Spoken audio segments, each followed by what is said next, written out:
Hi there, welcome back to Practically Social, episode 33. Today I'm here to share my perspective on selfishness and self-centeredness.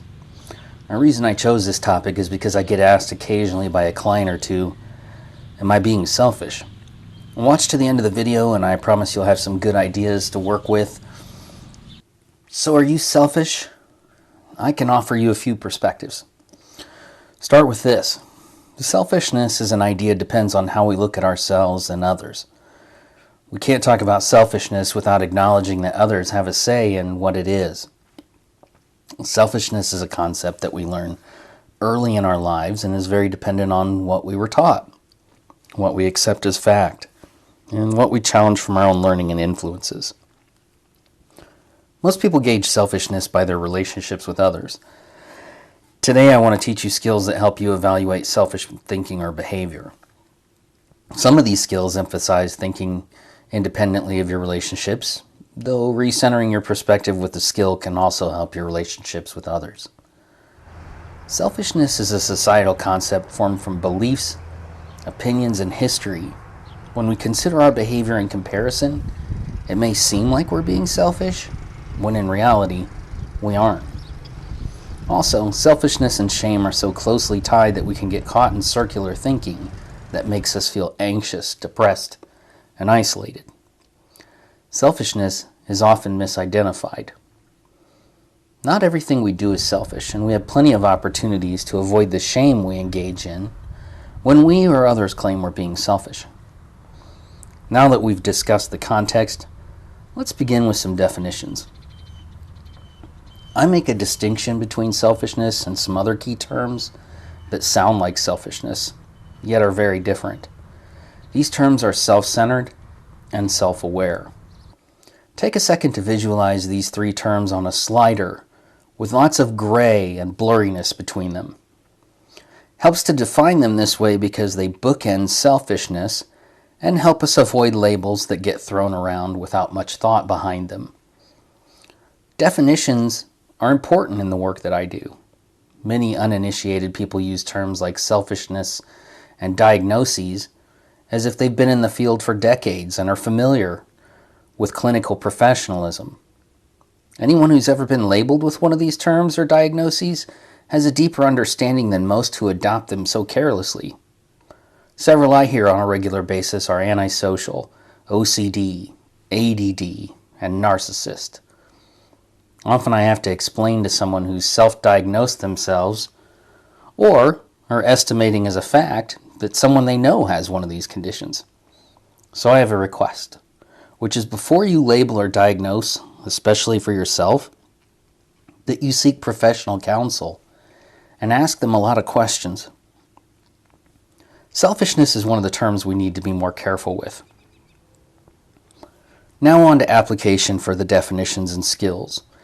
In my practice, I've worked with hundreds of people whose family, friends, partners, or providers accused my clients of selfishness, yet when we discussed it, we found no fault. The behaviors of their accusers often revealed their own codependency, substance, or personality issues.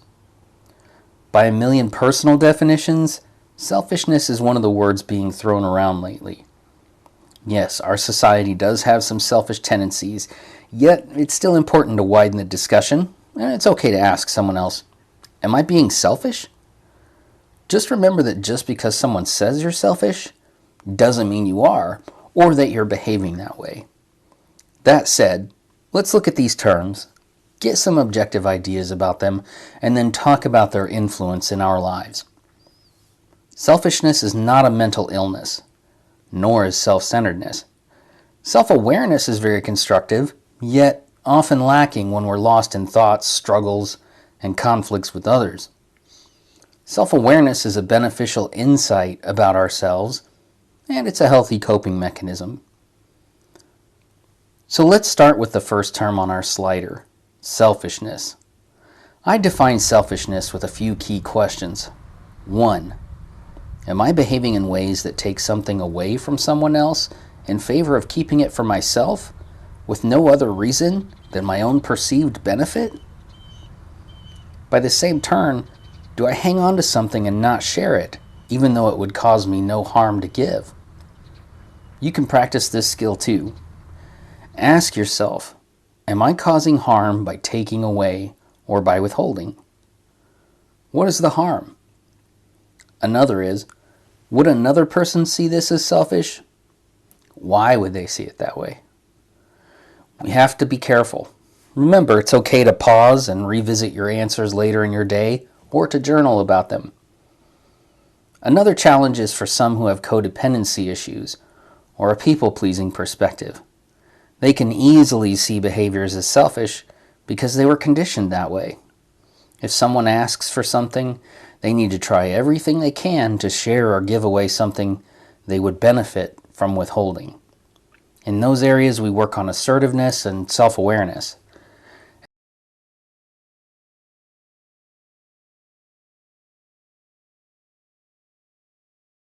Examples of selfishness, by my definition, include things like greed and hoarding, though they are just symptoms of a deeper problem.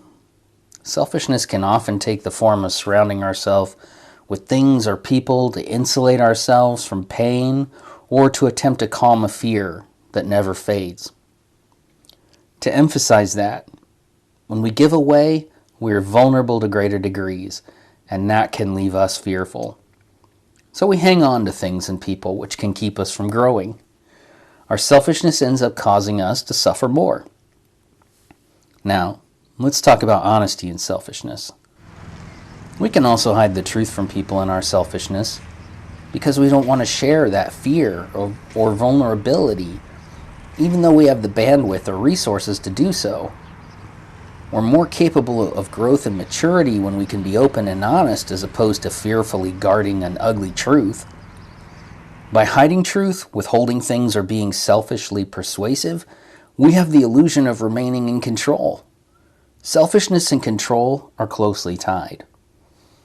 Another part of selfishness is selfish giving, which is a gray-colored form of manipulation. Selfish givers expect something every time they give, and they're setting themselves and others up for resentment.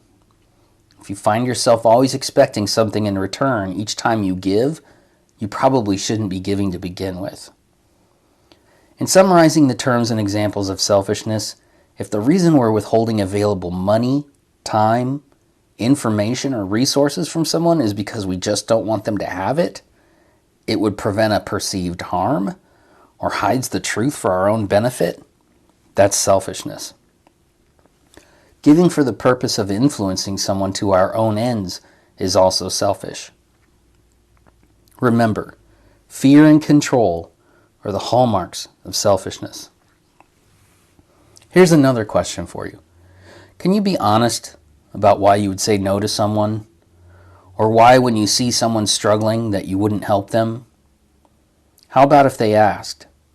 Think about the connection between fears, control, and selfishness. Moving on. Up next is another confusing term for a lot of people, self-centeredness. Let's place it in the middle of our slider. We're all self-centered, both in the biological sense and in how we relate to others. We all know that we're a brain inside a body. We act out of our own self-interest because the brain is survival-based at its most basic level. The thinking part of us has a primary objective, self-protection. Our brain automatically controls our heart, our breathing, digestion, and many other critical functions in order to keep us alive. That isn't selfishness. It's natural self-centeredness.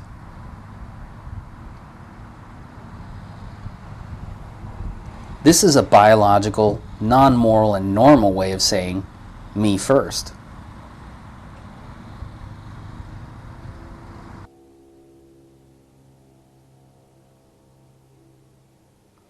We can be self-centered when we say no to someone.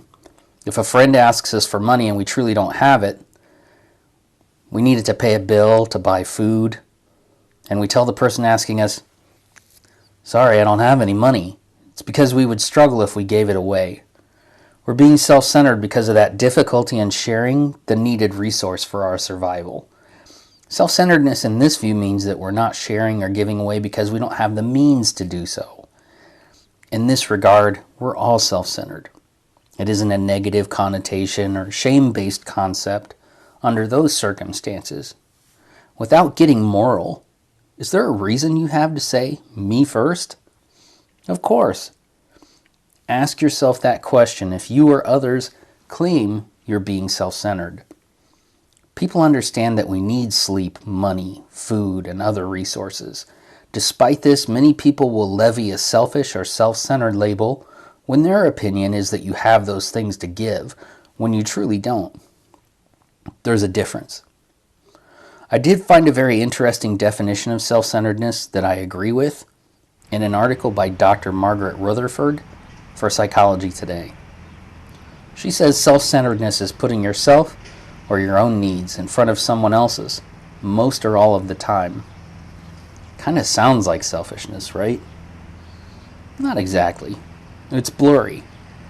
I would say if you haven't the means to put anyone above yourself, then that is survival-based self-centeredness. Think needs and means. Furthermore, her definition of negative self-centeredness is pulling the spotlight off of someone else's needs and making it all about you. Discarding feelings, not being empathetic, not reassuring others, or turning things around for you to shine compared to them is self-centeredness. Think ego. It's not really all about me, but if I lead others to believe that, even unintentionally, it can easily be seen that way. Something else to consider is that sometimes our self-care, which is really a healthy form of self-centeredness, can be seen as the egocentric version of it. So that wraps up that term. The final term is self-awareness. We're going to put that one on the opposite side of selfishness. Self-awareness is an insight with respect to our personal needs, values, needs of others, their values, and our relationship with all of those factors as part of total being. Self-awareness is being able to see things objectively, especially ourselves. That's my definition. Self-awareness also involves self-care. Having self-awareness also means it's well within your rights to create boundaries and space. When we're hurting because others behave in ways that are toxic or unhealthy, and we create space to take care of ourselves instead of attending to their unreasonable needs, we're practicing healthy self-interest and self-care because we are aware of our healthy needs in comparison to unhealthy demands. Remember, unhealthy people often try to get us to bite on the guilt or shame hook when we claim our power, and don't let them in. Self-awareness can help us live a healthier life all around if we listen to past experience and our bodies. Wrapping all of this up, a lot of people will ask me, am I being selfish? Am I self-centered? The answer is often no. You may be choosing a healthy self-interest, and you may be self-aware of what your needs are. I don't think many of us are selfish that often. Most of us want to help others and are aware of our capacity to do so. Some of us will even go out of our way, selflessly offering time, money, or resources we may not have, without ever expecting anything in return. Selflessness has positive effects sometimes. It's one of the fires of my hope in humanity. We can count on each other for that, and that feels really good. However, it's also okay to say no to people based on your needs, and that doesn't mean you're selfish or self-centered. It means you're developing self-awareness, which is a truly unselfish gift to be able to offer others in a world where our self-awareness is clashing with the judgment of others. Now, how about a secret tool that ties all this together? Ultimately, there's one specific thing I like to use that guides my self-awareness and actions. I can use it effectively for checking selfishness. I ask myself, what is my intention? Intention often reveals the answer if I'm being selfish, self-centered, or self-aware. Try that one out too. There you have a few ways to look at selfishness, self-centeredness, and self-awareness. I'd love to hear some of your thoughts on how you define these terms, how you see them play out, or what influenced your definition of these terms. Leave some comments, like and subscribe if you haven't already. This week, I've been listening to some of my favorite DJ sets, so I've added them at the bottom of my mental health, therapy, and self-help playlist. Check them out if you're feeling adventurous, and show them some love if you enjoy it. I have enjoyed spending this time with you. I hope you found it useful, and I'll look forward to talking with you again next time here on Practically Social.